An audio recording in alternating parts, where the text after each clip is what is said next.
To construct a perpendicular bisector means I am going to cut this line completely in half at a 90-degree angle. I'm going to do this using a compass and a ruler.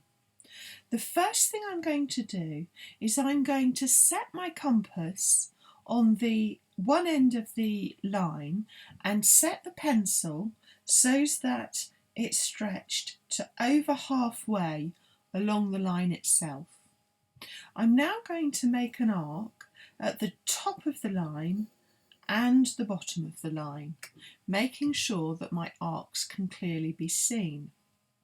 I move the needle of my compass to the other end of the line and I draw similar arcs from there.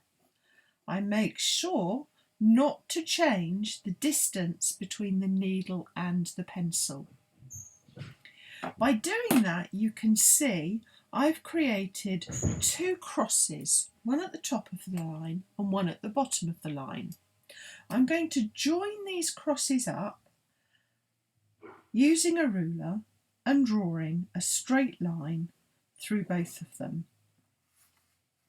You'll see, if I measure this line now, that one side of the line shows 4.5 centimetres and the other side of the line also shows 4.5 centimetres. My line has cut the line in half. If I put a protractor onto the angles at the centre of my diagram, you can also see that the bisector is perpendicular. It meets the line at a clean 90-degree angle. We know that to bisect something is to cut it in half. I'm going to show you how to bisect this angle, cut it in half, using a compass and a ruler. The first thing I'm going to do is I'm going to mark off an equal size piece of both sides by placing my needle in the corner of the angle and drawing an arc on this side of the angle and this side. So I now know that these are both equal distances. I'm going to set my compass so that it goes more than halfway across the angle opening. Put my needle on my first arc and draw an arc. Put my needle on the second arc and draw an arc. And you see, just like with my line, I've created a cross. If I join that cross up with the base of my angle, the line I draw has cut my angle into two equal pieces. I'll check by measuring that angle is 35 degrees and this angle is also 35 degrees. We're now going to look at constructing a triangle with specified lengths for each side. I'm going to start off by drawing the 12 centimetre side.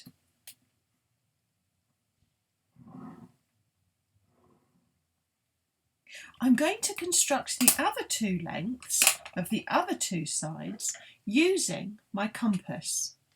If I set my compass to 8 centimetres, like so, place the needle on one end of my triangle and draw an arc, I know that anywhere along that arc is 8 centimetres from that point. I'm going to do the same again, only this time 6 centimetres.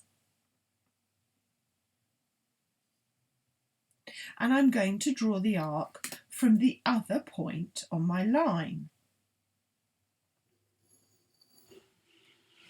The cross here represents a point that is 6 centimetres from this side and 8 centimetres from this side. So if I join that cross up,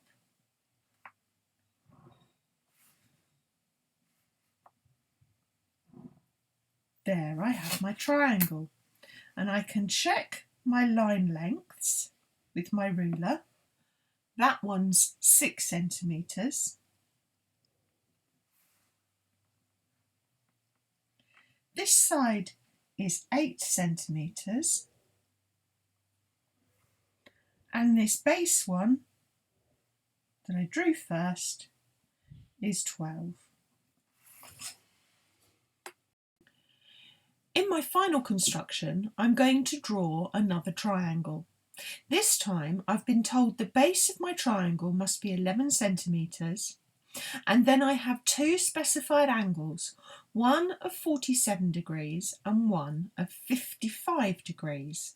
And I'm going to measure and draw these with the aid of my protractor. So the first thing I'm going to do is draw my baseline of 11 centimetres. I'm going to use this point here to measure and draw an angle of 47. So using the inside numbers up to 40, past 40, 7 degrees, and there is my point. Going to join the edge of my triangle through my point, and at this moment I don't know how long that line needs to be. This time I measure the degrees from the other end of my line using the outside numbers. So round from 0 to 55, and I join the point on my line through my 55 degree point, and I know I can stop my triangle right there. This is my 47 degree angle, this is my 55 degree angle, and this baseline is my 11 centimetre line.